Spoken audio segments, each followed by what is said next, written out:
قوموں کی ہلاکت کا باعث بھی کثرت سوال ہی تھا۔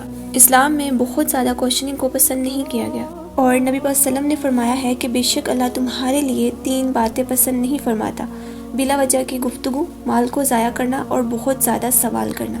Welcome to another day of understanding Quran, Surah Baqarah آیت 71۔ موسیٰ علیہ السلام نے کہا، اللہ فرماتا ہے کہ وہ گائیں ایسی ہو جو نہ ہل چلانے کے لیے سدائی گئی ہو، نہ کھیتی کو پانی دیتی ہو، بے عیب ہو، اس میں کوئی داغ نہ ہو۔ وہ بولے، اب ٹھیک بات لائے ہیں۔ پھر انہوں نے اسے ذبح کیا، اور وہ ایسا کرنے والے نہیں لگتے تھے۔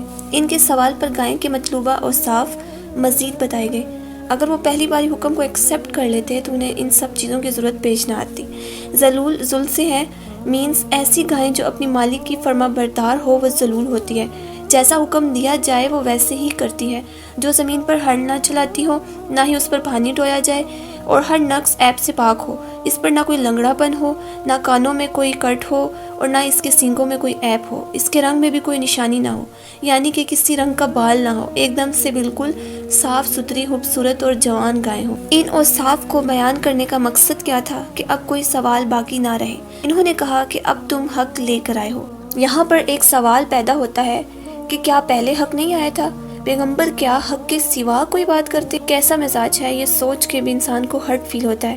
اگر ہم اپنے آپ کو موسیٰ علیہ السلام کی جگہ پر رکھیں کہ کوئی بھی ہماری بات کو ایک بار نہیں مانے، نہ دوسری بار اور نہ ہی تیسری بار، اور پھر لاسٹ میں وہ کہے کہ ناؤ اٹ میک سینس، اب ہم کر لیتے ہیں، تو ہمیں کیسا فیل ہوتا ہے؟ لیکن پیغمبروں کا اخلاق دیکھیں کہ یہ سب سننے کے بعد سوائے یہ کہ اعوذ باللہ ان اکون من الجاہلین کہنے کے علاوہ کوئی جوابی بحث نہیں کی۔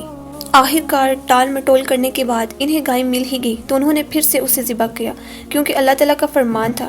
کہتے ہیں کہ ان ساری پابندیوں اور شرائط کے ساتھ انہیں صرف ایک ہی گائے اس قسم کی ملی۔ وہ گائے جس شخص کی تھی وہ بہت نیک آدمی تھا۔ اسے جب پتہ چلا کہ بنی اسرائیل کو اس گائے کو ذبح کرنے کا حکم ملا ہے تو پھر اس نے منہ مانگے دام لگائے، خوب مہنگی کر کے بیچی۔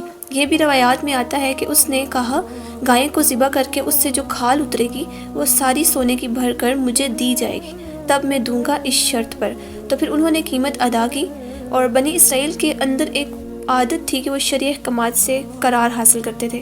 ہمیں سوچنا چاہیے کیا ہم بھی کہیں شرعی احکامات سے قرار تو حاصل نہیں کرتے، کیونکہ ہم ایکسکیوزز بناتے ہیں کہ ایک اسکالر کچھ اور کہتا ہے اور دوسرا کچھ اور، لہٰذا ہمیں تو نہیں پتا کہ کیا کرنا چاہیے، اس لیے ہم وہ کام کرتے ہی نہیں ہیں، حالانکہ ہمیں وہ کام اللہ کا حکم سمجھ کے کر لینا چاہیے۔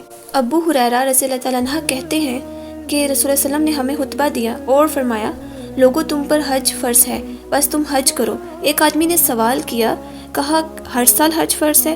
تو آپ صلی اللہ علیہ وسلم خاموش رہے، یہاں تک کہ اس نے 3 بار سوال دہرایا۔ آپ نے فرمایا، اگر میں ہاں کہہ دیتا تو تم سب پر ہر سال حج فرض ہو جاتا اور تم اس کی استطاعت نہ رکھتے۔ پھر آپ صلی اللہ علیہ وسلم نے فرمایا، جن باتوں کو میں تمہارے لیے چھوڑ دیا کروں ان میں مجھے چھوڑ دیا کرو، یعنی ان کے بارے میں مجھ سے نہ پوچھا کرو، کیونکہ تم سے پہلے لوگ اپنی کثرت سوال کی وجہ سے ہلاک ہوئے۔